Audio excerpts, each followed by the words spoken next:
의석을 정돈해 주시기 바랍니다. 제223회 울산광역시의 임시회를 시작하겠습니다. 국민 의례가 있겠습니다. 모두 일어나셔서 단상에 국기를 향해 주시기 바랍니다. 국기에 대하여 경례.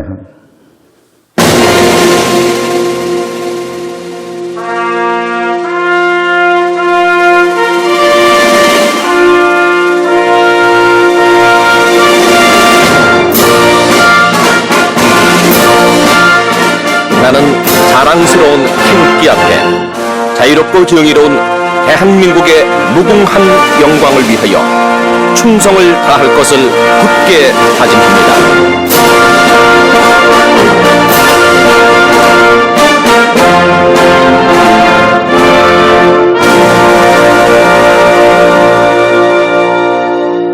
바로 다음은 애국가 제창이 있겠습니다.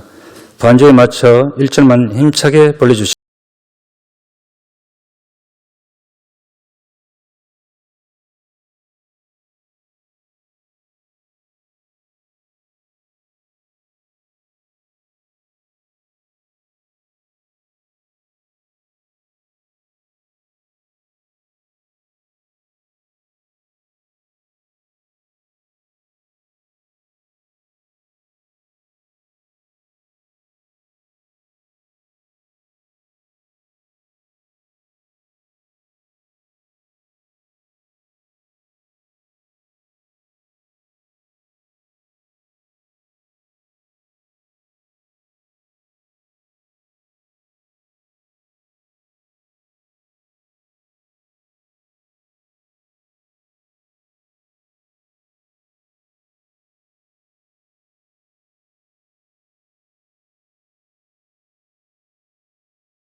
융에 대한 묵념이 있겠습니다. 일동 묵념.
바로 모두 자리에 앉아주시기 바랍니다.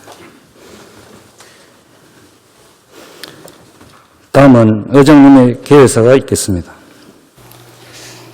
네, 존경하는 선배, 동료 의원 여러분, 송철호 시장님과 노키 교육감님을 비롯한 관계공무원 여러분 반갑습니다. 민선 7기도 3년차를 지났습니다. 이제 1년 남았습니다. 적지도 많지도 않은 시간입니다. 어떻게 하느냐에 따라 울산과 시민에게는 더없이 소중한 시간이 될 것입니다. 더 나은 미래를 위한 새로운 사업도 발굴해야 하지만 지금까지 펼쳐온 사업들이 성과와 결실을 거둘 수 있도록 마무리하는 데도 심혈을 기울여 나가야 할 것입니다.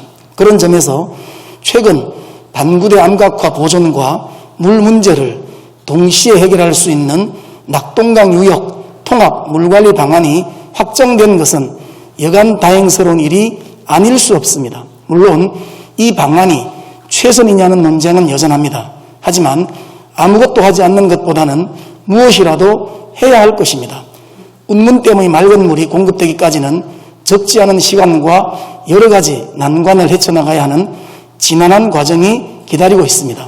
울산이 원하고 바라는 방향으로 진행될 수 있도록 시민 여러분께서도 힘과 지혜를 모아주시길 부탁드립니다. 또한 대도시권 광역교통 시행계획에 따라 울산은 8개 광역교통망 사업이 선정되었습니다. 한층 더 빠르고 더 편리한 광역교통망 구축으로 기업들의 물류 경쟁력은 높아지고 시민들의 교통 편익도 증진될 것으로 기대합니다. 울산과 부산, 경남이 함께 추진하는 부울경 메가시티 조성의 초석을 다지는 계기가 될 것입니다. 코로나는 다시 4차 유행에 접어들었습니다. 서울과 수도권을 중심으로 폭발적으로 증가하고 있으며 울산도 다시 내일부터 거리두기 2단계에 접어드는 등 안심할 수 없는 상황입니다. 개인 위생과 함께 방역 수칙을 철저히 준수하고 백신 접종에도 적극적으로 참여해야 할 것입니다. 함께할 때 위기를 극복할 수 있습니다. 시민 여러분들의 관심과 협조를 다시금 당부드립니다. 더디지만 울산 경제도 완만한 회복세를 보이고 있습니다. 대형 사업장의 분규에 대한 우려와 걱정이 많습니다. 다행스럽게도 현대중공업이 잠정 합의안을 타결한 데 이어 현대자동차도 파업보다는 협상을 재개하기로 했습니다. 어렵게 마련된 합의안인 만큼 노사는 물론 시민 모두가 바라는 방향으로 이어지길 기대합니다. 투쟁보다는 대화와 타협으로 현명한 선택과 결단을 보여주시길 부탁드립니다. 7월부터 자치경찰제가 시행에 들어갔습니다. 이전에 없던 새로운 시도입니다. 처음이라 시행착오도 생기겠지만 주민 밀착형 민생 치안이 펼쳐질 수 있도록 혼신을 다해 주시기 바랍니다. 교육 현장이 방학에 접어드는 시기입니다. 방학 중이라도 학교를 중심으로 학생들의 건강과 안전에 세심한 관심과 관리가 있어야 할 것입니다. 교직원은 물론 수능시험을 앞둔 고3 수험생들이 불안과 공포를 느끼지 않도록 백신 접종에도 만전을 기해 주시기 바랍니다. 폭우에 이어 폭염이 예상되는 계절입니다. 재해와 재난이 발생하지 않도록 사전에 위험지역에 대한 예찰과 점검에 집중해 주시기 바라며 노인과 장애인 등 폭염에 취약한 사회적 약자들을 보호하는 데도 각별한 관심을 기울여 주시기 바랍니다. 최근 화재 진압 중 중부소방서 소속 고 노명래 소방교가 목숨을 잃었습니다. 미처 피기도 전에 젊은 넋이 졌습니다. 더 이상 이 같은 비극이 발생하지 않도록 재해와 재난의 최일선에서 수고하시는 소방관들의 생명을 보호할 수 있는 안전에도 각별한 신경을 써야 할 것입니다. 이 자리를 빌려 고 노명래 소방교의 영면을 빌며 유족 여러분께 깊은 위로의 말씀을 드립니다. 동료 의원과 공직자 여러분, 올해로 지방자치제가 부활한 지 30년이 되었습니다. 지방자치제 부활에 힘입어 울산은 광역시로 성격될 수 있었고 비약적인 성장과 발전의 열매를 지역과 주민의 삶의 질을 높이는 데 더 많이 사용할 수 있게 되었습니다. 민의의 전당인 지방의회가 집행부를 감시하고 견제함으로써 시민을 위한 올바른 행정이 펼쳐질 수 있는 기틀이 마련되었다고 생각합니다. 지방자치제 부활 30주년을 맞아 지방자치법 전면 개정으로 우리 울산광역시 의회도 새날을 준비하고 있습니다. 울산과 시민을 위한 더욱 반듯한 울산광역시 의회가 되도록 위상을 제고하는 데 최선을 다하겠습니다. 집행부에서도 울산광역시 의회를 든든한 동반자이자 동등한 기관으로서 협조해 주시길 부탁드립니다. 아무쪼록 오늘부터 시작되는 제223회 임시회에서도 울산과 시민을 위한 현안이 다루어질 예정입니다. 동료 의원님과 공직자 여러분께서는 성심을 다해 주시기 바랍니다. 모두의 건성을 기원합니다. 감사합니다. 이상으로 개회식을 모두 마치겠습니다.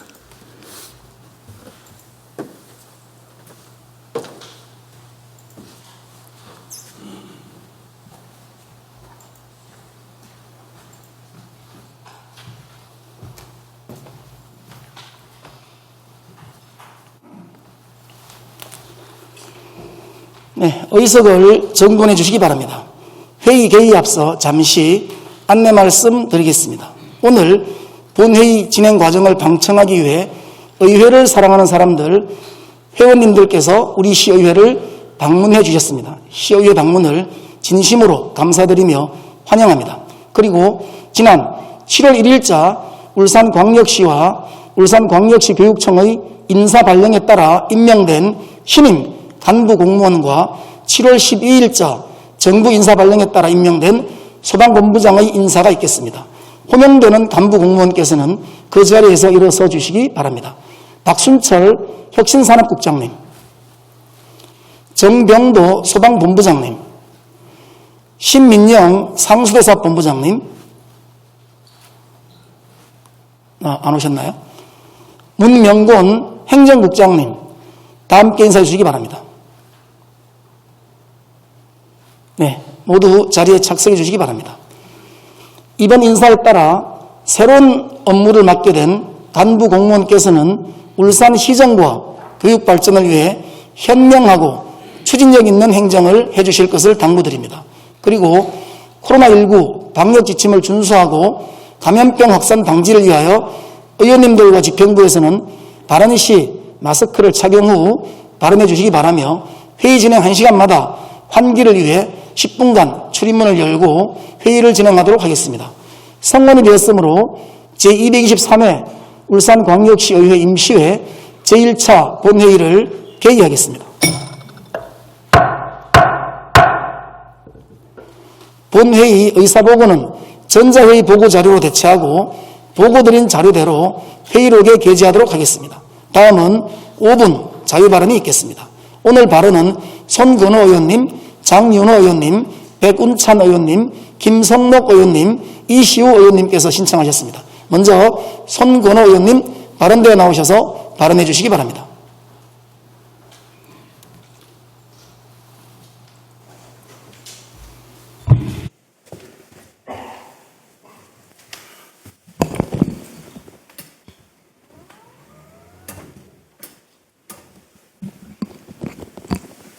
네, 존경하는 박병석 의장님을 비롯한 선배 동료원 여러분, 송철호 시장님과 노기 교육감님을 비롯한 관계공무원 여러분 반갑습니다.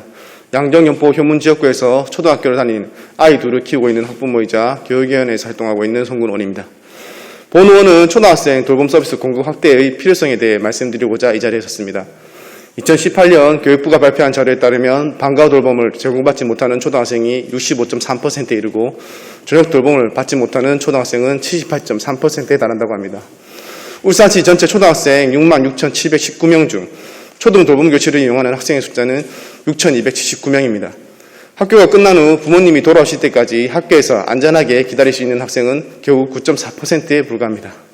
또한 학교에서 이루어지는 초등돌봄 교실은 대부분 1, 2학년은 저학년 위주로 운영되고 있기에 3학년 이상의 아이들은 대부분 학교에서 이루어지는 돌봄 서비스를 받기 어려운 상황에 놓여 있어 돌봄 공백이 발생하고 있는 것이 현실입니다.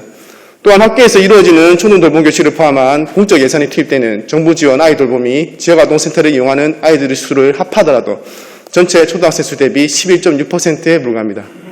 2019년 울산 여성가족개발원이 학부모를 대상으로 설문조사한 자료에 따르면 초등학생 자녀가 있는 부모에게 추가 돌봄 서비스에 대한 돌봄 공백이 있느냐는 질문에 48.8%가 그렇다고 대답하였습니다. 이 수치를 기준으로 판단해 볼 때 전체 초등학생 수 대비 공적 돌봄 서비스의 수요는 약 3만 3천여 명 이상으로 추정되며 이 중 초등돌봄 교실 이용자 6,279명, 다함께 돌봄센터 296명, 지역아동센터 1,269명 등 공적 돌봄 서비스 이용자 7,844명을 제외하면 공적 돌봄 서비스의 잠재 수요는 약 2만 5천여 명 이상일 거라 판단됩니다. 현재 공적 돌봄 서비스는 수요에 비해 공급이 절대적으로 부족한 상황임을 우리는 인지해야 하고 아직까지 상당수의 학생들이 일명 학원 뺑뺑이로 불리는 사교육 시장에 내몰리고 있다는 것이 부인할 수 없는 실체적 현실입니다. 울산 여성가족개발원의 조사에서 더욱 주목할 부분은 초등학교 하교 후 형제 자매와 함께 시간을 보내는 아이들이 3.2%이고 아이 혼자 부모를 기다리는 아이도 2%로 조사되었다는 것입니다. 이 5.2%라는 약 3,500여 명의 아이들은 공적 돌봄 서비스에도 사교육 시장에도 포함되지 않은 돌봄의 사각지대에 있는 아이들이지 않을까 보는 생각합니다. 한때 전국을 떠들썩하게 했던 인천 라면 형제 화재 사건을 떠올려보면 이러한 돌봄의 사각지대에 아이들이 있었기에 그러한 참사가 발생한 것이라고 본 의원은 생각합니다. 울산 여성가족개발원의 설문조사와 울산시 교육청의 자료를 토대로 5분 자유 발언을 준비했지만 돌봄의 사각지대에 있는 아이들과 향후 공적 돌봄 서비스 확대를 위해서는 울산시 초등학생 돌봄 서비스 상황에 대한 보다 면밀하고 정확한 실태조사가 필요하다 생각됩니다. 현재 울산은 지속적인 인구 감소와 저출산 문제가 심각하게 대두되고 있습니다. 인구 감소와 저출산을 막는 대책에 여러 정책들이 수반되겠지만 아이 키우기 좋은 도시를 만드는 것 또한 매우 중요한 정책이라 생각됩니다. 2020년 결혼정보회사 듀오가 미혼 남녀를 대상으로 저출산의 원인이 무엇인지 묻는 조사에서 32.6%가 일과 가정의 양립이 어려움이라고 답해 1위를 차지하였고 26.8%가 육아로 인한 경제적 부담이라 답하였습니다. 1위와 2위 모두 공적 돌봄 서비스를 통해서 완화할 수 있는 원인들입니다. 무려 59.4%에 해당하는 저출산의 원인을 공적 돌봄 서비스의 공급 확대로 해결할 수 있을 것이라 본원은 판단합니다. 그러한 점에서 초등학생 돌봄의 공급 확대는 매우 중요하다 생각됩니다. 초등학생 돌봄 공급 확대는 저출산 문제 해결뿐만 아니라 일자리 확대라는 측면에서도 좋은 효과를 나타낼 것입니다. 초등학교 돌봄교실 같은 경우 한 명의 돌봄 전담사가 20명의 아이들을 돌보고 있습니다. 현재 부족한 돌봄 공백이 수요로 추정되는 초등학생 24,714명의 수요를 충족시키기 위해서는 약 1,235개 이상의 일자리가 만들어져야 할 것입니다. 울산의 일자리 부족과 저출산에 대응한 정책으로 초등학생 돌봄 서비스를 공급을 확대하는 것은 두 마리 토끼를 잡는 매우 훌륭한 대안이 될 수 있다고 본원은 생각합니다. 아이 키우기 좋은 도시 울산을 만드는 일은 어떠한 한 기관이 독자적으로 그 일을 해결해 나갈 수 없습니다. 울산시와 울산시 교육청 그리고 울산시민 모두가 함께 협력해야 가능할 것으로 생각됩니다. 원활한 협력을 통한 초등학생 돌봄 서비스 공급 확대에 적극적으로 움직여 주실 것을 당부드리면서 5분 차의 발언을 마치고자 합니다. 경청해 주셔서 감사합니다.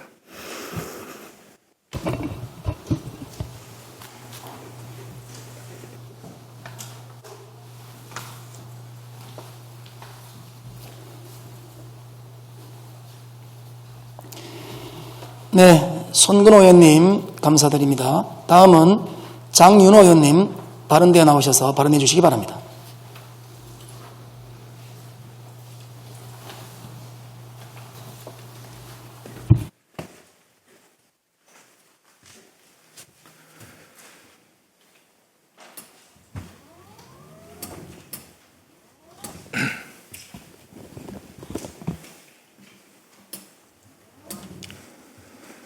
존경하는 울산 시민 여러분, 박병석 의장님과 선배 동료 의원 여러분, 송철호 시장님과 노키 교육감님을 비롯한 관계 공무원 여러분, 반갑습니다.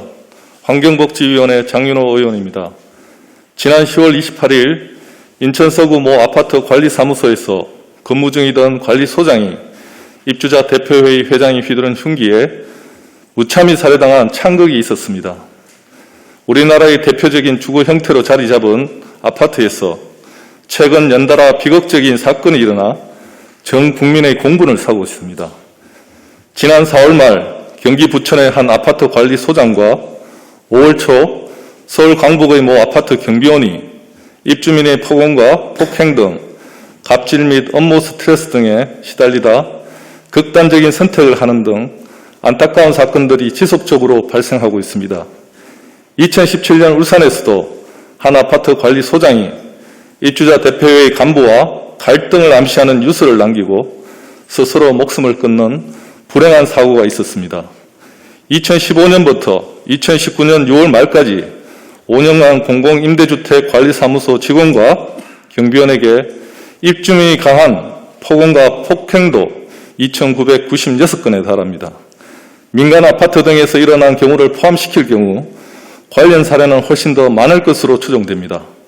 경비원, 미화원, 관리 직원 등 아파트 관리 종사자들은 곧 여러분의 동료이자 누군가의 아버지, 어머니이며 아들, 딸이기도 합니다.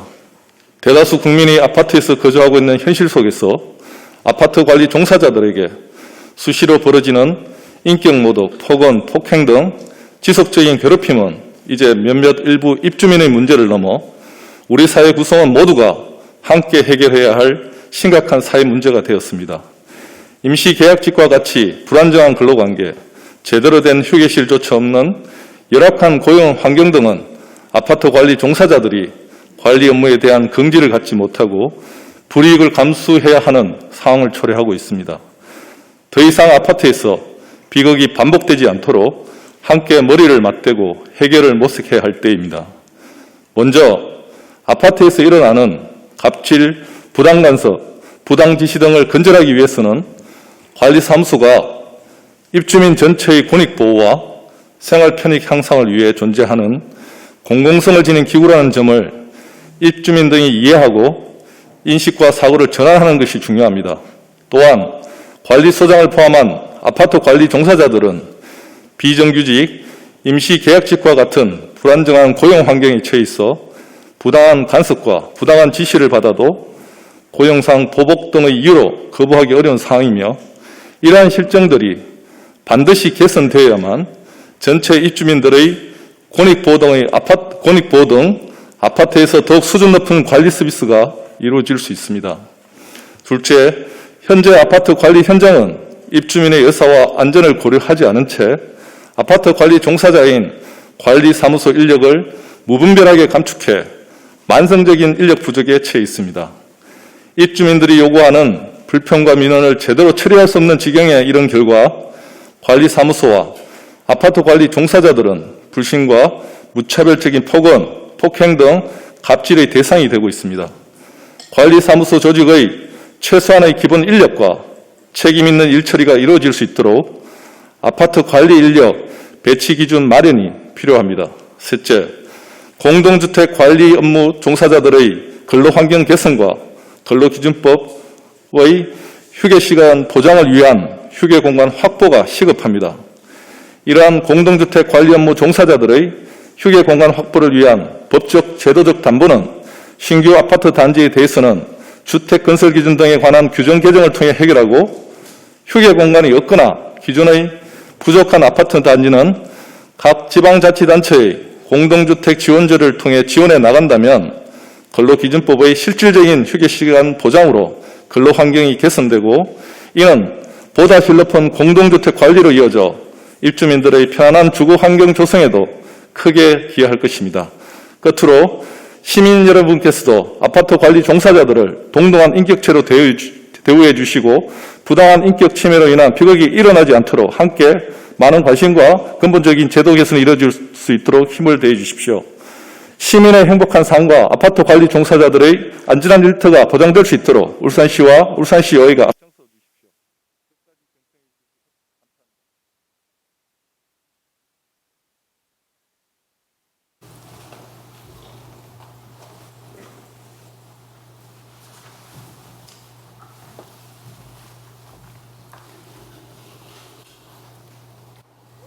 네, 장윤호 의원님 수고하셨습니다. 다음은 백운찬 의원님 발언대로 나오셔서 발언해 주시기 바랍니다.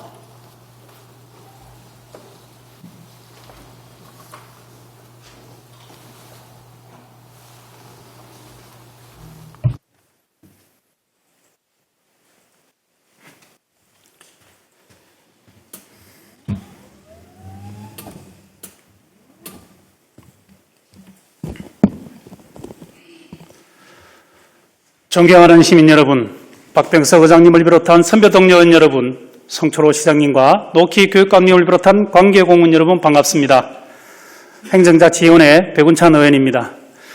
저는 오늘 우려 반 기대 반으로 많은 시민들이 지켜보고 계시는 울산국제영화제의 발전과 영화문화도시 울산을 제안하기 위해 이 자리에 섰습니다. 제조업 위주의 굴뚝도시 울산, 산업과 예술이 어우러진 문화도시 울산, 시장님께서는 어떤 도시를 만드시겠습니까? 문화와 예술이 넘쳐나는 울산을 원하신다면 울산국제영화제가 경쟁력을 가진 영화제로 성장하고 울산이 영화문화도시로 탈바꿈하도록 특단의 대책을 세워주십시오.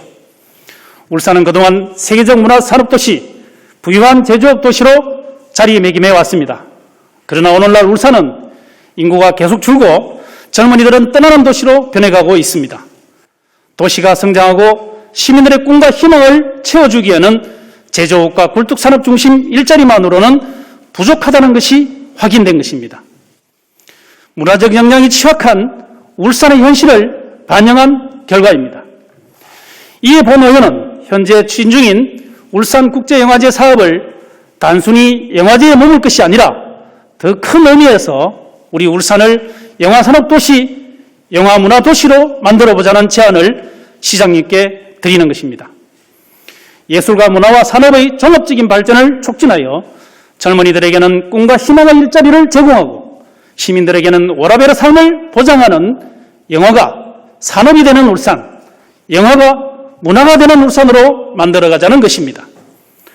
울산은 바다와 강과 산이 어우러져 그 어떤 자연작품도 담을 수 있고 공업과 농업, 어업, 상업, 그 어떤 직종의 삶의 현장도 모두 영상화할 수 있어 도시 자체가 영화산업의 최적지요, 종합촬영지가 될 수 있습니다.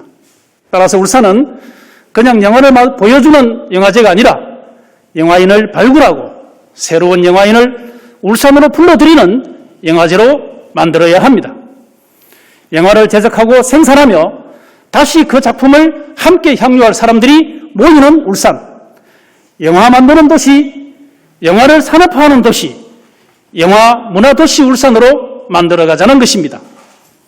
그런 의미에서 먼저 울산국제영화제의 과감한 투자와 특단의 지원을 제안합니다. 현재 국내에서는 부산국제영화제, 전주국제영화제, 부천국제 판타스틱 영화제, 제천국제음악영화제, 강릉국제영화제 등 많은 국제영화제가 개최되고 있습니다. 이러한 유수한 국제영화제들은 법인 형태의 전문 조직을 갖추고 많게는 100억 원대, 적게는 20억 원에서 60억 원대 예산을 투입하고 있습니다. 하지만 우리 울산국제영화제 예산은 총 10억 원으로 국제영화제라는 말이 무색할 정도로 초라한 수준입니다. 작년에 프리 페스티벌을 개최해서 시험 문제 무대를 연 울산국제영화제는 새로운 가능성을 찾아서라는 슬로건대로 우리 울산의 영화산업에 대한 가능성을 보여준 무대였습니다. 특히 제작을 지원했던 작품 중 하나인 바운스가 칸 영화제 단편 부분에 진출하는 기쁜 소식을 전하기도 했습니다. 이는 울산국제영화제 첫 작품이 세계 시장에 선을 보였다는 상징적인 상징성을 가지며 또한 가능성을 보여준 것입니다. 이처럼 울산국제영화제를 젊은 영화인의 발굴, 육성으로 정하고 시민이 함께 즐기는 복합문화축제를 지향하고자 시도한 우리 시의 사업 방향성은 매우 고무적이고 칭찬할 일입니다. 하지만 울산국제영화제가 기틀을 잡고 영화문화도시 울산을 만드는 것은 이런 방향성만으로는 부족하며 과감한 투자와 특단의 지원이 따라야 한다는 것을 말씀드립니다. 울산국제영화제를 다시 한번 점검하시고 울산의 영화산업이 획기적인 경쟁력을 가질 수 있도록 과감한 투자와 발전 방안을 제시해 주시기를 촉구합니다. 다음으로 국제영화제 운영 전담 조직이 반드시 필요합니다. 국비영화진흥위원회의 영화발전기금을 받기 위해서는 법인으로 등록된 국제영화제 조직위가 필수적입니다. 또한 영화제의 전문성과 자율성, 운영의 책임성을 확보하고 작품 수급, 초청, 홍보 등 전문 인력에 의한 사무국 운영을 위해서라도 전담 조직이 반드시 필요하다는 말씀을 드립니다. 이에 대한 시장님의 특단의 지원을 촉구드리며 이만 5번을 마치겠습니다. 감사합니다.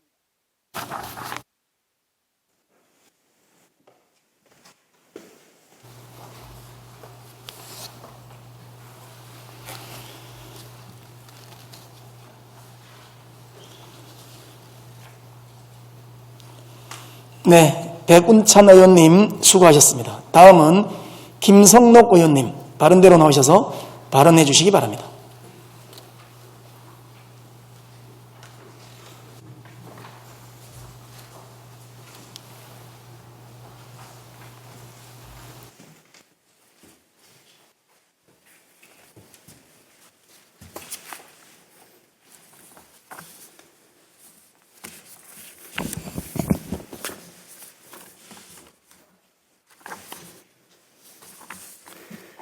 시민삶의 지적 향상과 산안 중심의 생활 도시환경 제공을 위한 비행고도 제한 완화 대책 필요성에 대해서 오은 자유발언을 하고자 합니다.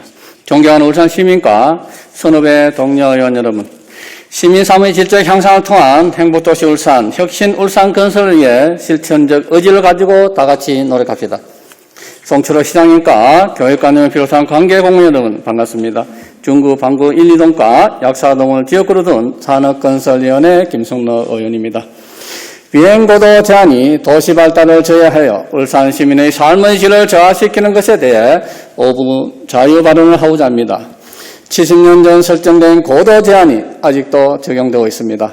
기술 발전 등 시대상을 반영하지 못한 과도한 고도 제한으로 울산시는 현재까지 계산할 수 없는 투자 손실, 소득 손실, 고용 기회 손실, 지방 세입 손실, 주택 미공급의 주택난 및 유입인구 미증가 손실 등 엄청난 경제적 손실과 더불어 효율적이고 합리적인 도심개발이 저해됨으로써 사회 문화적으로도 막대한 손실을 감수하고 있는 그야말로 삶의 질이 저하된 생활을 감내하고 있다고 할 것입니다.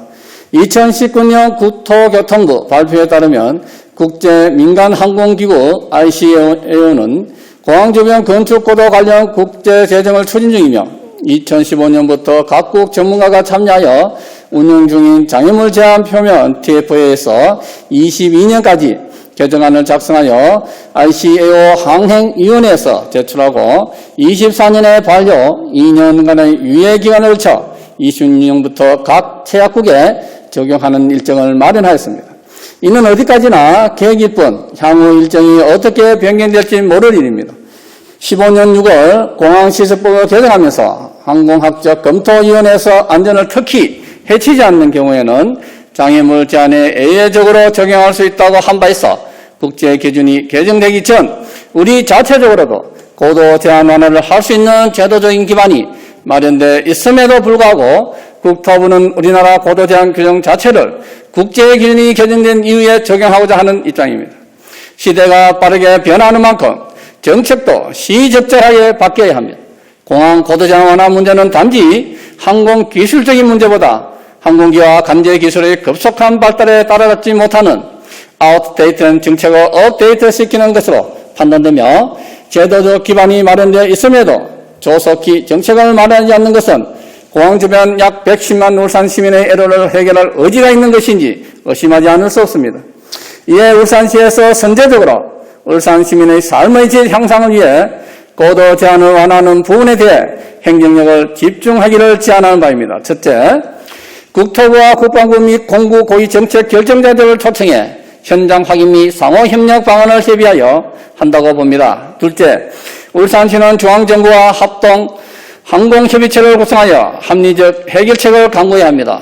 셋째, 고도 제한 완화 가능성 및 완화를 위한 기술적 보완 조치에 대한 전문적 검토를 위한 정책 입안이 필요합니다. 넷째, 고도 제한 완화에 따른 경제적 파급 효과의 공론화를 위한 홍보를 더욱 강화해야 합니다. 다섯째, 울산시는 고도 제한 완화를 위해 중앙정부의 비행안전 역량에 대한 심층적 분석을 최단 기간에 만들어야 할 당위성에 대하여 정책 개발 및 협의를 지속적으로 전개해 가야 할 것입니다. 비행고도 제한이 도시 발달로 인한 도시 환경과 생활환경 변천에 따라 변경되고 변환되어 시민사회의 질적 향상에 이바지해야 함에도 불구하고 울산 시민의 사회생활이 규제되고 통제되고 있습니다. 이제는 과감히 울산시가 광역도시 기능을 뛰어넘는 도시 환경을 만들 수 있도록 비행고도 제한을 없애는 데 선도적 정책 개발을 통한 행동하는 실천적 정책 실행이 요구됩니다. 울산 시민의 사회 문화적 삶의 질을 기본으로 한 경제적 풍요를 이제는 시민에게 돌려주어야 할 것입니다. 입가에 피어나는 시민 각자의 미소가 울산이라는 도시 공간을 평가하는 척도입니다. 수많은 울산 시민의 입가에 미소가 번지기를 기대하면서 5분 자유 발언을 마칩니다. 끝까지 경청해주신 모든 울산 시민께 감사드립니다.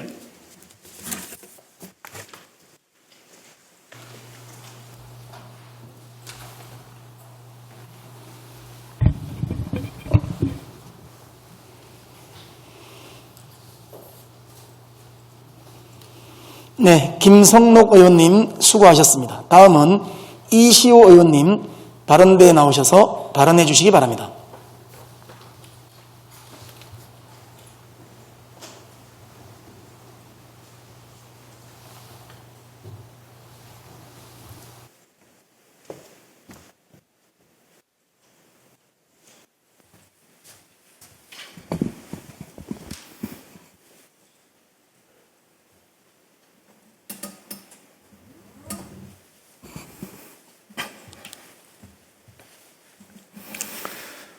존경하는 박병석 의장님, 그리고 선배 동료 의원 여러분, 송철호 시장님과 노키 교육감님을 비롯한 관계 고문 여러분 반갑습니다.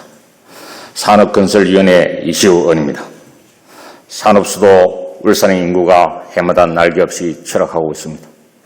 통계청이 최근 통계 자료를 보면 2021년 6월 울산의 인구는 112만 6,369명으로 지난 2015년 117만 3천여 명을 정점으로 6년 동안 약 6만 명 가까이 인구가 줄었습니다. 울산의 인구가 이렇게 크게 줄고 있는 것은 주력 산업의 위기가 가장 큰 원인이라고 할 수 있겠으나 한편으로 정부의 울산 홀대 때문이라는 지적도 나오고 있습니다.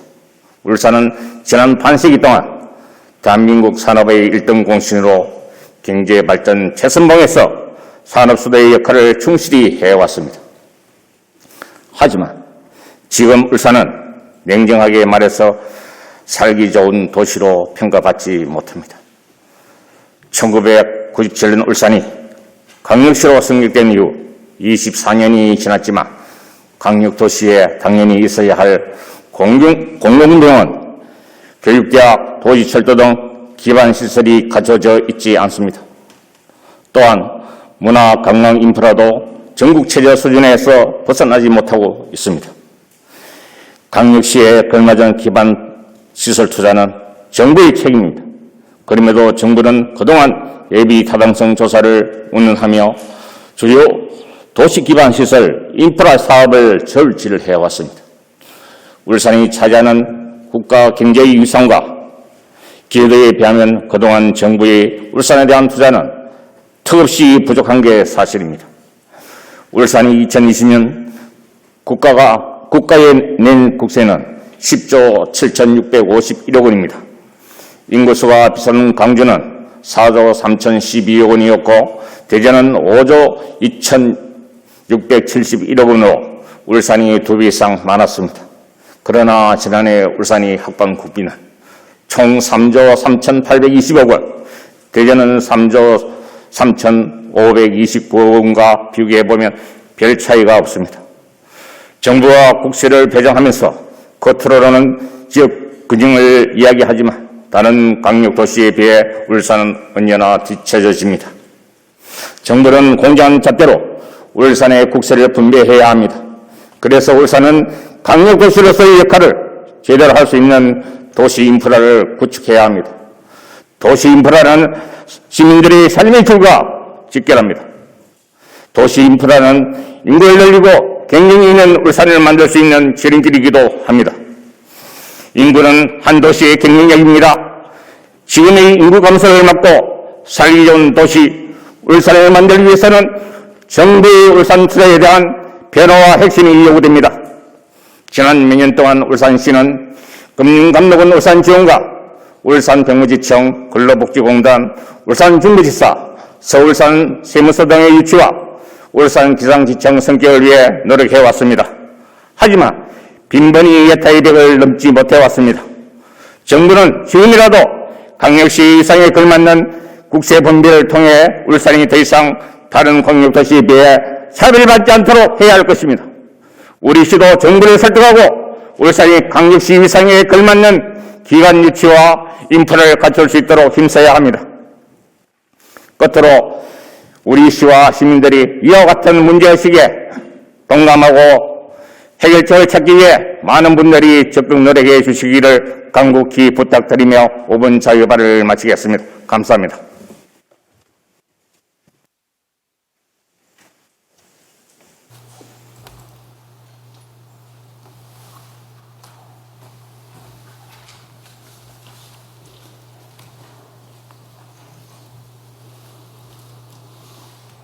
네, 이시호 의원님 수고하셨습니다.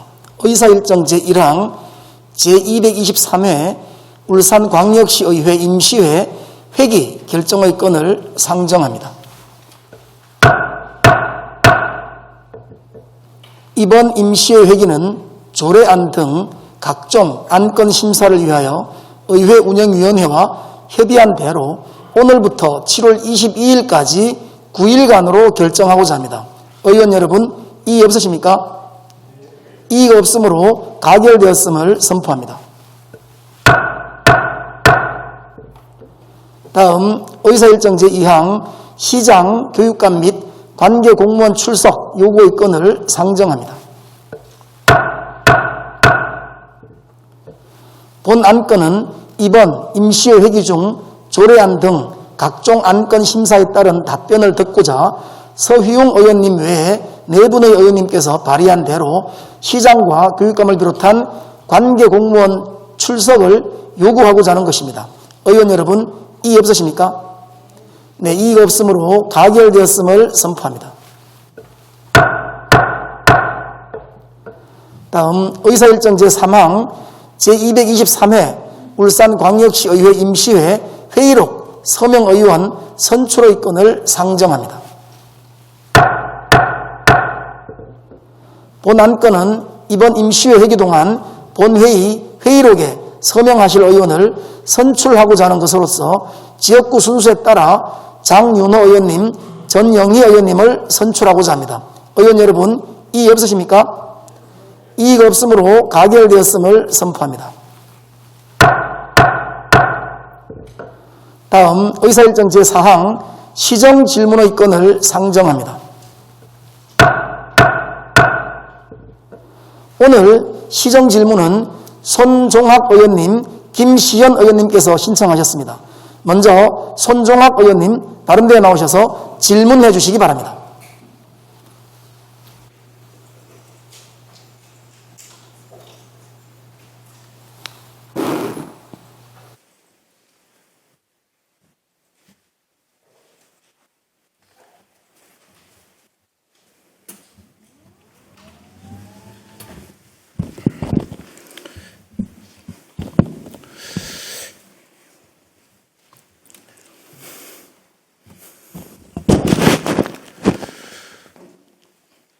존경하는 울산 시민 여러분, 그리고 박병석 의장님을 비롯한 선배 동료 의원님, 아울러 송철호 시장님, 노기희 교육감님, 공무원 여러분 반갑습니다.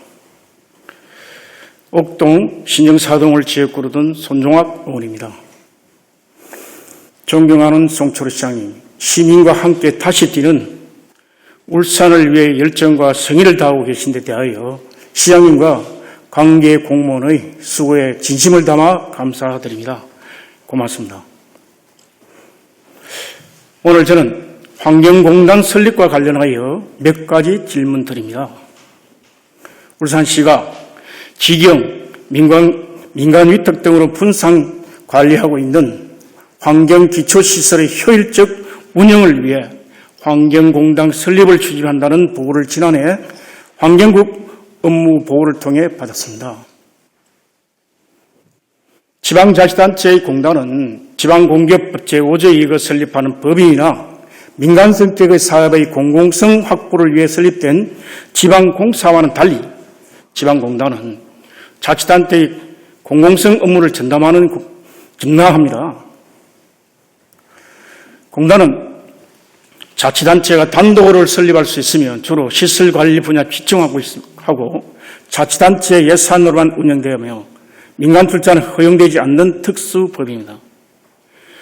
지금까지 추진상을 보면 2019년 1월 환경공단 설립 추진 방향을 검토하고 곧바로 5월부터 2020년 1월까지 울산연구원의 환경실천 운영체계의 개선 방안 연구를 용역했습니다. 수응갑북에 2020년 3월 30일 같이 울산 환경공단 설립 추진계획 보고와 방침을 정했고, 이어 5월 18일 공단 설립 추진 TF팀을 구성, 2020년 5월에서 6월 사이 행정안전부와 1차 협의를 한 이후 곧 7월 2일 지방공개평가원과 전문기관 타당성 검토를 사전 협의했습니다.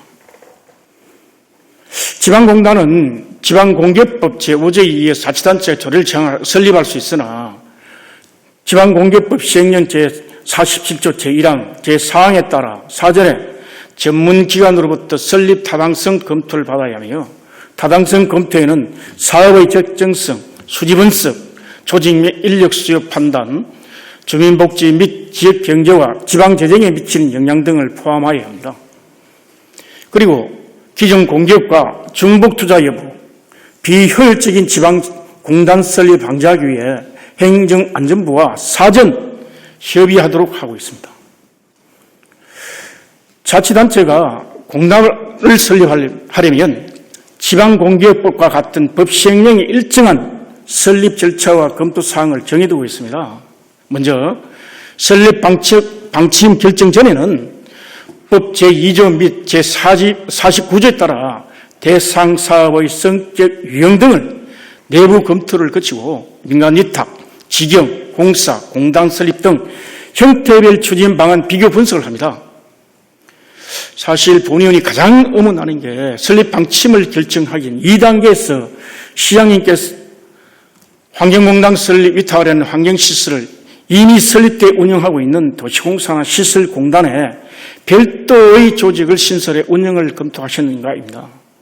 구체적인 사실 입각에 답변해 주시기 바랍니다. 다음, 설립 방침 결정 단계로 설립 검토 및 공사나 공단의 형태 결정, 공기업 설립 검토안 마련, 행정안전부 또는 의회 등 관계기관의 의견 수렴, 설립 추진 기본 방침을 결정하도록 하고 있습니다. 여기서 울산연구원에서 환경시설 운영체계 개선 연구 용역을 한 결과 환경공단으로 추진하는 게 바람직하다는 결론이 나왔다고 했습니다. 이에 전문기관에 환경공단 설립 타당성 검토를 위해 용역을 했습니다.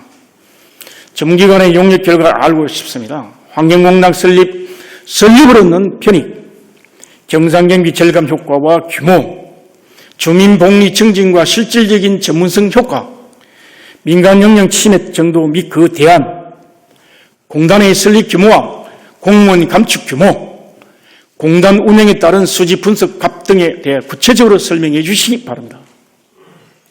그리고 의회는 물론 산하의 공사, 공단, 환경시설 위탁기관 등 관계기관이나 단체와 어느 수준까지 의견을 수렴하셨고 그 기관의 의견들은 무엇이었는지 알고 싶습니다. 이어 설립 타당성 검토 단계입니다. 이 단계는 설립 타당성 연구 용역 추진 단계로 대개는 설립 타당성 검토 계획 작성, 설립 타당성 검토 기준 제시, 설립 타당성 검토 기관과 용역 계약 체결 및 용역을 실시하고 설립 타당성 검토 보고서를 확정하는 단계입니다. 그럼에도 이 단계를 뛰어넘으려 한 것인지 알 수 없으나 사전 행정안전부가 1차 협의를 했습니다. 1차 행정안전부가 사전 협의 결과를 한 토로의 흘림도 없이 말씀해 주시기 바랍니다. 본격 설립 심의 단계입니다. 여기서는 대개 주민 설명회 등 주민 의견을 수렴해야 하고 행정안전부와는 사업의 적정성 여부, 사업별 수지 분석, 조직 및 인력의 수요 판단, 주민의 복리 증진에 미치는 영향, 지역 경제와 지방 재정에 미친 영향 등을 협의해야 합니다. 그리고 설립심의위원회 구성하여 위원회 심의 검토 기준을 마련해 위원회 심의를 구해야 합니다. 그런데 전문기관의 설립 타당성 검토가 없었는데 사전에 1차 행정안전부와 협의를 했습니다. 왜 전문기관의 설립 타당성 조사를 하지 않은 상태에서 협의를 하셨는지요? 끝으로 법 제49조, 제56조 내지 58조에 이거 공단 설립을 위한 조례제정과 설립 단계로 앞서 진행한 모든 걸 살펴 시장님께 최종 설립을 결정하시고 설립 조례제정안 마련에 의회 의결을 거쳐 정관 등 재규정을 작성하고 임원추천위원회 구성, 임원 공모 및 임명을 합니다. 마지막으로 설립 등기를 하시고 설립보고가 10년 공단 설립 절차는 모두 종료됩니다. 여기서 몇 가지 더 질문드립니다. 첫째, 앞으로 설립되는 환경공단은 공기업의 경제성과 공공복리 증진에 기여해야 하고 민간 경제를 위축하거나 공정하고 자유로운 경제 질서를 제어하거나 환경을 훼손하지 아니해야 하는데 그게 가능한지 의문입니다. 민간 수탁기관의 경영위기는 불보듯한데 이런 반대를 무릅쓰고 설치하는 가치가 있는지 설명해 주시기 바랍니다. 그리고 설립하는 환경공단에 이관하거나 수탁하는 시설의 계획을 말씀해 주시기 바랍니다. 둘째, 언론 보도에 의하면 행정안전부는 직영 중에 기존 2개 사업소에서 공단으로 업무위반 예정인 사업시설에 대한 구체적인 공무원 감축 계획 검토가 필요하다는 의견을 제시했습니다. 환경공단의 인력 규모와 공무원 감축 규모가 어떻게 되는지요? 지방자치단체가 기존 사업을 공기업에 위탁하고자 할 때는 설립 타당성 검토 용역 발주 시 기존 인력 감축 계획을 수립하고 용역업체는 감축 계획의 적정성을 검토해야 합니다. 위탁 업무 관리를 위한 최소 인력을 제외한 나머지 인력은 반드시 감축해야 합니다. 또 조직관리부서에서는 공단 전환에 따른 정원 감축 계획을 지방자치단체 행정기구 정원규준 등에 관한 규정, 시행규칙에 따라 중기 기본 인력 운영 계획에 반영해야 합니다. 그 계획을 행정안전부의 지방조직관리부서에서는 중기 기본 인력 운영 계획의 적정성을 검토하여 이듬해 총회 인건비 산정 시 조정합니다. 이와 관련 감축해야 하는 공무원에 대한 구체적인 감축 규모 일정을 밝혀주시기 바랍니다. 감축 대상 공무원의 저항도 만만치 않을 텐데 이에 대한 대책은 무엇인지 말씀해 주시기 바랍니다. 셋째, 자치단체는 기획경제에 많은 책임을 지고 지역경제 활성화의 재정을 동원하기도 합니다. 저는 환경공단 설립으로 얻는 지역경제 파급 효과에 대한 의문입니다. 공단 설립 생산 유발 효과 분석 및 산출 근거, 부가가치 유발 효과 분석 및 산출 근거, 고용 유발 효과 분석 및 산출 근거, 산업 부문별 생산, 총 생산액, 투입 구조 분석 및 산출 근거가 무엇인지요? 이것으로 시정 질문 마치겠습니다. 끝까지 들어주셔서 감사합니다.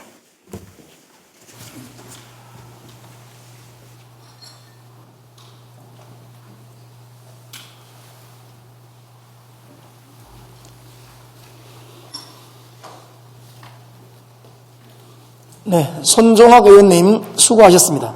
송철호 시장님 바른 데에 나오셔서 답변해 주시기 바랍니다.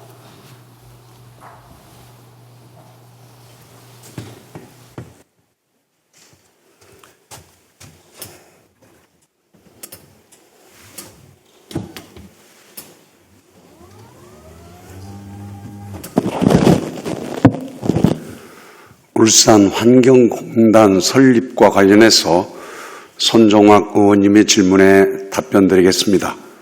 먼저 울산 환경공단을 설립하기로 결정하기 전에 기존의 도시공사나 시설공단 내의 조직을 만드는 방안을 검토하였는지에 대해 질문하셨습니다.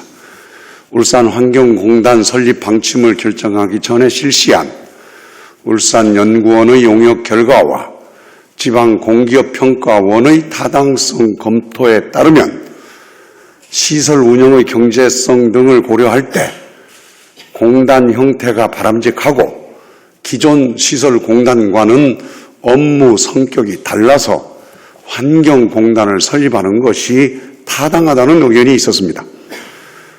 대전시를 제외한 다른 특광역시에서도 환경공단을 설립하여 운영 중에 있음을 참고로 말씀드립니다. 둘째, 울산 환경공단 설립과 관련해서 전문기관의 타당성 검토 용역 결과에 대해 답변 드리겠습니다. 지방공기업법 제49조에 따라 전문기관인 지방공기업평가원에 공단 설립 타당성 검토를 의뢰하여 실시하였습니다. 타당성 검토 결과 지방공기업법 제76조에 따라 하수도 사업을 효율적으로 수행하기 위하여 지방공단을 설립할 수 있으며 공단 설립으로 향후 5년간 연평균 27억 원의 수지 개선 효과가 있는 것으로 나왔습니다. 덧붙이면 공단 설립에 대한 시민 대상 설문조사에서도 찬성이 65% 이상이었습니다. 결론적으로 환경공단 설립으로 법적, 경제적 타당성이 확보되고 하수도 사업 관리 주체의 일원화로 시설 관리의 효율성이 개선된다는 것이 타당성 검토 용역 결과입니다. 셋째, 의회, 관계기관, 단체 등의 의견 수렴과 행정안전부 1차 사전협의 결과에 대해 답변드리겠습니다. 빠른 시일 내에 주민공청회 등을 통해 관계기관, 단체 등 각계 각층의 의견을 수렴하고 의회와도 적극 협의하겠습니다. 행정안전부와 1차 협의 결과는 공단 설립으로 재정 부담은 오히려 줄어들고 현재의 하수도 사업소 통합으로 효율성을 제고할 수 있어 공단 설립이 타당하다는 의견이었습니다. 다만 신설될 공단으로 이관 예정인 2개 사업소는 현재 시가 직접 운영하고 있어 공무원 감축 계획이 필요하며 기존의 공사 공단에서 하수도 사업을 수행하는 방안도 검토할 필요가 있다는 의견이 있었습니다. 넷째, 전문기관의 타동성 검토 전에 행정안전부와 1차 협의를 한 사유에 대해 답변드리겠습니다. 행정안전부 지침인 지방공기업 설립 기준에 따르면 행정안전부와 1차 협의를 한 후 타당성 검토를 하고 타당성 검토 후 행정안전부와 2차 협의를 하도록 되어 있습니다. 따라서 지난해 6월에 행정안전부와 1차 협의 후 지난해 9월부터 올해 5월까지 지방공기업 평가원의 타당성 검토를 의뢰하여 실시하였습니다. 앞서 말씀드린 대로 빠른 시일 내에 주민공청회 등 의견 수렴 절차를 거친 후 행정안전부와 2차 협의를 실시할 예정입니다. 추가 질문에 답변드리겠습니다. 울산환경공단으로 이관되는 시설은 무엇인지, 그리고 민간 수탁기관의 반대에도 공단을 설립할 가치가 있는지에 대해 답변드리겠습니다. 13개 환경기초시설 중 공단으로 이관을 검토하는 시설은 1단계로 용현 수질 개선 사업소 등 6개 사업소 시설이며 2단계로 BTO 민간 사업장 이관을 검토하고 있습니다. 민간 수탁기관으로부터 반대 의견이 접수된 바는 없으며 BTO 민간 사업장 등 2단계 이관 시에는 계약기간 만료 후 이관토록 하여 불이익이 없도록 하겠습니다. 둘째, 울산환경공단의 인력 규모와 환경공단 이관에 따른 공무원 감축 규모에 대해 답변드리겠습니다. 공단의 인력 규모는 지방공기업평가원의 타당성 검토 결과를 바탕으로 향후 구성될 공단 설립심의위원회 심의를 거쳐 조례 제정과 정관에 반영되어야 확정될 수 있습니다. 앞에서 말씀드린 공무원 감축은 타 시의 사례를 참고하되 관계 직원과 공무원 노동조합 등의 의견을 충분히 수렴하여 추진하겠습니다. 셋째, 공단 설립으로 얻어지는 지역경제 파급 효과에 대해 답변드리겠습니다. 앞서 말씀드린 바와 같이 공단 설립으로 향후 5년간 연평균 27억 원의 수지 개선 효과가 있는 것으로 나왔습니다. 하수도 사업의 관리와 운영 일원화로 효율성을 제고할 수 있어 지역경제에도 도움이 될 것으로 판단됩니다. 이상으로 답변을 마치겠습니다. 감사합니다.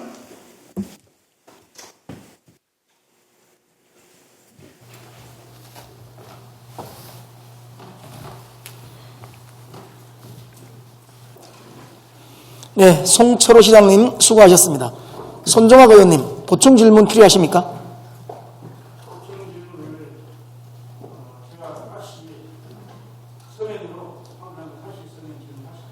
네, 알겠습니다. 보충 질문은 서면으로 별도 해주시겠다는 말씀이었습니다. 다음 김시연 의원님, 다른 데에 나오셔서 질문해 주시기 바랍니다.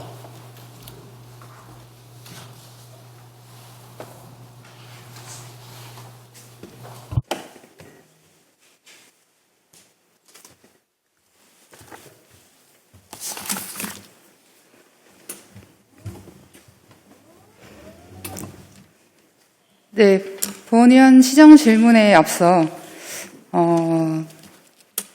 본의원이 시정 질문 과정 중에 비슷한 내용이 사면 질문이 승인된 점에 대해서 먼저 유감을 표현합니다. 의정 활동에 있어서 이런 질서는 좀 지켜주셨으면 하는 바람을 먼저 말씀드리고 시정 질문을 시작하겠습니다. 존경하는 울산 시민 여러분, 박병석 의장님을 비롯한 선배 동료 의원 여러분, 송철호 시장님과 노익희 교육감님을 비롯한 관계 공무원 여러분 반갑습니다. 더불어민주당 소속 김시연 의원입니다. 오늘 본의원은 중구 우정 혁신도시 내 신세계 백화점의 사실상 건립 철회 계획에 대한 울산시의 입장과 차후 계획에 대해 몇 가지 질문을 드리기 위해 이 자리에 섰습니다. 주식회사 신세계는 백화점을 주요 업종으로 하는 대한민국의 굴지의 유통기업입니다. 다양한 사업을 영위하며 2019년 자산 총액이 44조 1천억 원에 이르는 대기업입니다. 이런 신세계가 2013년 5월 15일 우정혁신도시 한국석유공사 인근에 약 7,350평의 규모의 백화점 신규 출점 부지를 매입하였습니다. 당시 신세계는 울산광역시가 전국에서 1인당 소득이 가장 높고 40대와 10대의 인구 비중이 광역시 중 가장 높으며 향후 지속 가능성이 매우 높기 때문이라고 백화점 출점 이유를 밝히기도 했습니다. 추가로 태화강을 경계로 기존 롯데백화점과 현대백화점과 분리돼 독자적 상권 형성이 가능하다는 점도 설명했습니다. 신세계는 백화점 입점으로 혁신도시의 중심부 역할을 자처하고 소득과 여가 시간은 충분하지만 문화 여가 시설이 부족한 도시 특성상 단순한 쇼핑 시설이 아닌 쇼핑과 엔터테인먼트, 레저 등 다양한 시설을 갖춘 지역 최대의 라이프스타일 센터의 랜드마크를 만들겠다는 포부를 밝혔습니다. 이뿐만 아닙니다. 백화점 건설 과정에서의 인력과 개점 후 일할 직원을 뽑을 때 지역 주민을 우선 채용하여 고용 창출과 지역 상품 판로 확대 등을 통한 지역 상생 경영의 계기로 삼을 계획이라며 중구에는 희망을, 울산에는 기대를 심어주었습니다. 그러나 신세계는 중구 주민과 울산 시민의 믿음을 보기 좋게 산산조각 자그만치 8년의 기다림으로 지켜왔던 약속이 헌시짝 내버리듯 버려졌습니다. 2013년 민선 5기 추진되었던 신세계 백화점 건립 사업은 8년의 세월 동안 누군가의 치적으로 포장되고 울산을 우롱했습니다. 정치권이 먼저 나서 마치 신세계의 대변인 듯 전달받아 발표하고 보도자료로 울산에 알리려 노력을 펼쳤습니다. 허울뿐인 MOU 체결하고 끝까지 책임지겠다는 공수표를 남발했습니다. 그런 신세계는 백화점 건립 계획이 1,440가구의 오피스텔이 들어서는 주상복합 개념의 복합상업시설을 개발하겠다고 밝혔습니다. 지난달 박성민 중구 국회의원 지역사무실에서 있었던 울산 혁신도시 발전협의회와 함께한 간담회에서였습니다. 당시 구청장이었던 박성민 국회의원은 공론화되지도 울산 시민에게 묻지도 않은 상황에서 결단과 진행에 감사드리고 준공까지 책임을 완수할 수 있도록 끝까지 챙기겠다라고 밝혔습니다. 이는 울산시를 무시하고 시민을 무시하는 처사라고 본의원은 생각합니다. 울산 시민과의 8년의 약속을 무참히 짓밟고 이 속을 챙기겠다는 검은 속내를 옹호하는 형태의 깊은 유감을 표명합니다. 우전 혁신도시 주변은 최근 대단지 아파트가 이미 빼곡히 들어서 있습니다. 또한 얼마 떨어지지 않는 곳에서는 2625세대의 대단위 아파트가 들어설 예정입니다. 그뿐만 아니라 그 길을 따라 서동 누타리, 장현동까지 주거단지가 조성되어 있습니다. 이곳에 들어설 1,440가구의 오피스텔은 혁신도시 정주 여건 개선에 전혀 도움이 되지 않습니다. 이어서 시정 질문 드리겠습니다. 답답하고 궁금해하는 울산 시민에게 시정의 명확한 뜻을 전달하도록 답변 부탁드립니다. 첫째, 신세계는 울산 혁신도시에 백화점을 건립하겠다는 계획을 8년 만에 철회하고 1,440가구의 오피스텔을 포함하는 복합상업시설 개발안을 발표되었다고 합니다. 울산시장과 중구청장과의 비공개 간담회에서 같은 내용이 제시된 것으로 보도되었습니다. 신세계 측과의 간담회에서 울산시로 전달된 울산 혁신도시 부지 개발 방향에 대해 내용을 말씀해 주시기 바랍니다. 둘째, 인허가권을 가진 울산시의 울산 혁신도시 신세계 백화점 신규 출점 부지에 대한 개발 방향을 제시해 주시기 바랍니다.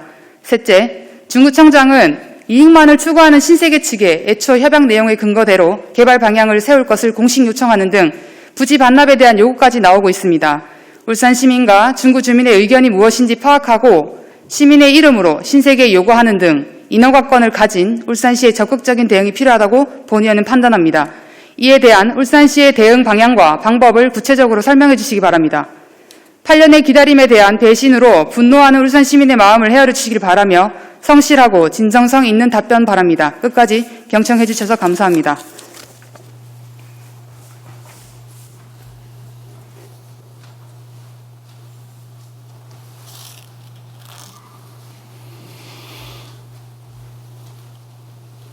네, 김시현 의원님 수고하셨습니다. 송철호 시장님, 바른대에 나오셔서 답변해 주시기 바랍니다.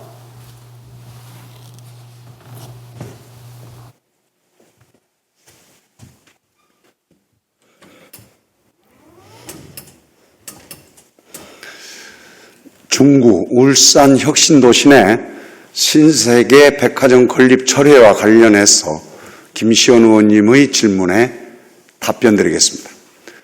지난 6월 28일 신세계 측과의 간담회에서 우리 시로 전달된 울산 혁신도시 부지 개발 방향을 말씀드리겠습니다. 신세계는 당초 우정동 490번지에 백화점을 2016년 착공하여 2019년에 완공하겠다고 하면서 지난 2016년 2월에 중구청과 업무 협약을 체결한 바 있습니다. 하지만 신세계는 오프라인 유통시장의 쇠퇴, 코로나19로 인한 불안정한 경영 환경 등을 이유로 개발계획 발표를 미루다가 지난 6월 28일 상업시설과 오피스텔 1,440세대를 포함한 지하 7층, 지상 49층 규모의 복합 상업시설 개발 방향을 발표하였습니다. 발표한 복합 상업시설 개발 방향에는 주요 도입시설로 이마트 트레이더스, 키즈 도서관, 쇼핑몰과 문화교육시설 등이 있으며 금년 12월까지 사업계획을 확정하고 2023년 6월까지 설계와 인허가 절차를 거쳐 2027년 3월 준공한다는 내용이 포함되어 있습니다. 둘째, 울산 혁신도시 신세계 상업용지에 대한 우리 시의 개발 방향을 말씀드리겠습니다. 울산 혁신도시 신세계 상업용지는 혁신도시를 활성화하고 계획적으로 개발을 유도하여 도시의 상징적 중심적 역할을 하는 랜드마크로 조성하기 위한 목적으로 울산 혁신 우정혁신지구 지구 단위 계획 내 특별계획구역으로 지정되었습니다. 특별계획구역 시행 지침에 따르면 특별계획구역에는 상업활동의 업종, 가격, 품질을 다양화하고 주변 상업공간과의 연계체계를 구축하도록 개발 방향을 정하고 있습니다. 우리 시는 말씀드린 특별계획구역의 지정 목적과 개발 방향 등을 종합적으로 검토한 후 교통영향평가, 지구단위 계획에 대한 도시건축공동위원회 심의와 건축허가 등을 통해 인허가 절차를 진행할 계획입니다. 셋째, 신세계가 제시한 울산 혁신도시 개발 방향에 대한 우리 시의 대응 방향과 방법을 말씀드리겠습니다. 지난 6월 28일 신세계 측과 간담회에서도 우리 시는 중구청과 시민의 기대에 부응하는 구체적인 개발 계획 마련을 요구하였습니다. 신세계 측이 구체적인 개발 계획을 마련하여 우리 시에 요청하면 우리 시가 인허가 등 행정 절차를 적극 지원하겠다는 의견을 신세계 측에 제시하여 충분히 설명하였습니다. 신세계 측에서도 구체적인 개발 계획 마련 시 울산 혁신도시의 발전과 신세계의 브랜드 가치를 보여줄 수 있도록 지속 협의할 것을 약속하였습니다.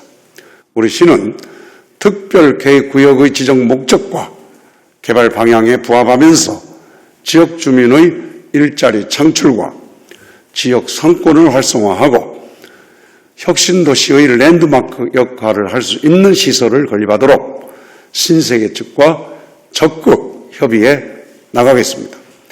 이상으로 답변을 마치겠습니다. 감사합니다.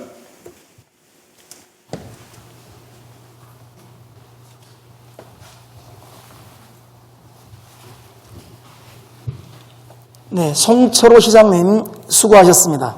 김시현 의원님 보충 질문 하시겠습니까? 네, 보충 질문해 주시기 바랍니다. 보충 질문은 답변 시간을 포함해서 15분을 초과할 수 없음을 유념해 주시기 바랍니다. 답변자로 누구를 호명하시겠습니까? 담당 국장님? 답변 가능하신 분이. 네, 좀 구체적인 답변 가능하신 분. 예. 도시창조국장님 발언대로 나와주시기 바랍니다.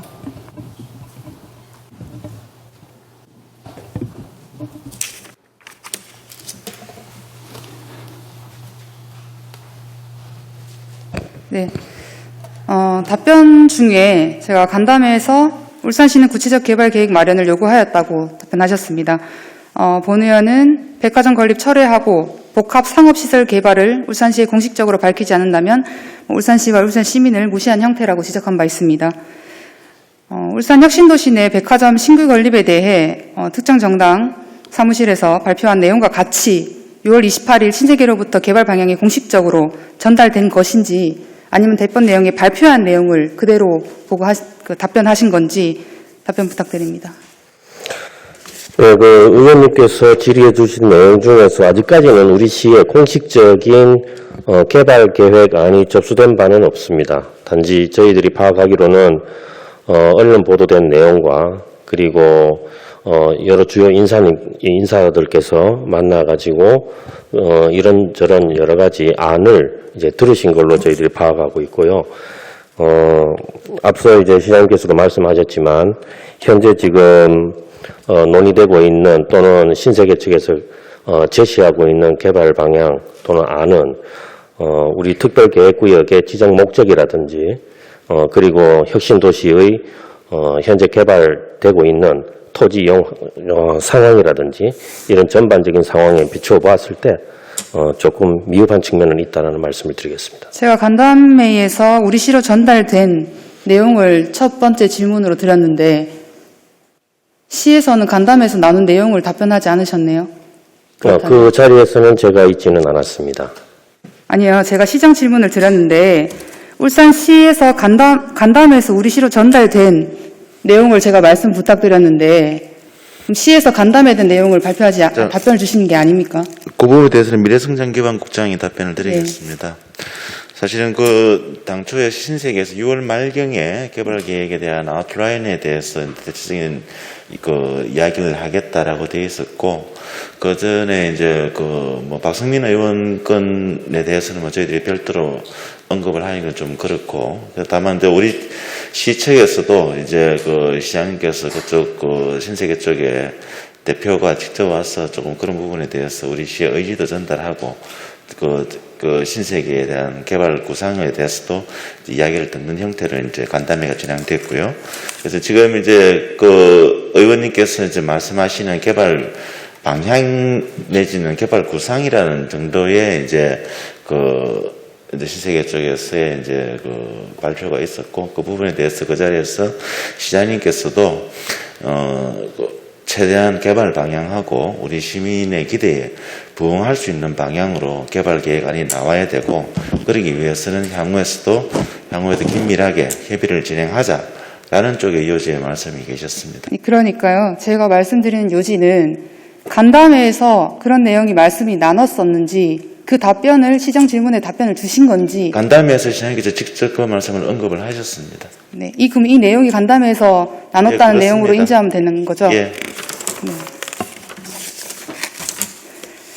네, 그렇다면 신세계는 울산 혁신도시 백화점 건립에 대해서 어쨌든 8년간 약속 이행을 주장했고 중구청과 업무 협약을 체결했었습니다. 그러나 지금 전달된 내용은 울산 시민과 중구민의 신의성실 원칙을 어기는 기망행위라고 저는 본인 생각합니다. 울산시는 울산 시민과 중구 주민의 약속을 뒤집는 백화점 건립 목적이 현재 전달된 사안에 따라서 1440세대의 오피스텔을 포함한 복합 상업시설로의 변경이 특별계약구역 시행지침 즉 상업활동의 업종, 가격, 품질을 다양화하고 주변 상업공간과의 연계체계를 구축하는 개발 방향에 부합하고 있는지 어떻게 생각하시는지 답변 부탁드립니다.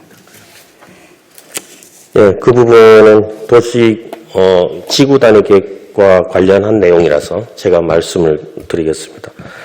원래 지구 단위 계획 중에서 특별 계획 구역은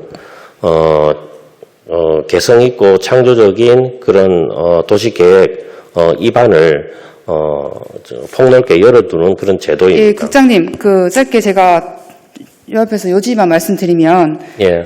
지금 1440세대의 복합상업시설을 짓겠다는 신세계 측의 의견이 과연 지금 예전에 MOU 체결하고 울산 중구민과 약속하고 울산 시민과 약속했던 그 내용에 부합하고 인허가에 충족되는 건지 답변을 좀 부탁드립니다.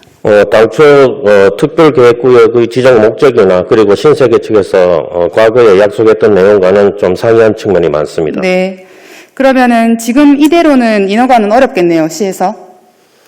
현재 지구 단위 계획 지침상으로는 용도에 있어서는 좀 더 검토를 해봐야 되겠습니다만 큰 차이는 없어 보입니다. 단지 당초에 이 특별계획구역을 매입을 해서 개발 방향을 그 당시에 약속했을 때의 그 건축 계획하고는 큰 변화를 이루었기 때문에 그 부분에 관해서는 공식적으로 개발 계획을 접수를 한다면 각 부서에서 그리고 각 분야에서 매우 심도 있게 검토를 해봐야 될 문제일 것 같습니다. 그러니까 이대로는 어렵다는 말씀 아닙니까, 그죠? 좀 많은 걸림돌이 있을 걸로 보입니다. 네, 어쨌든 종합해보면 복합상업시설로 지금의 현 계획은 어렵다는 말씀으로 받아들이겠습니다. 네, 네 감사합니다. 네, 최종 발언하겠습니다. 울산 시민과 중구 주민은 혁신도시 내 신세계백화점 건립을 원하는 것은 자명한 사실입니다. 또한 도입시설은 주변 전통시장과 소상공인들의 생존권을 침해할 가능성이 매우 큽니다. 미루다가 이제서야 갖가지 이유를 대면서 돈이 되지 않는다는 이유로 약속을 저버리는 개발 방향을 변경하는 것은 울산시에서도 신세계에서도 좋지 않은 영향을 미치게 될 것입니다. 울산 시민과 중구 주민의 입장에 서서 울산시의 적극 행정과 과감한 역할 부탁드리면서 이상 신청 질문 마치겠습니다.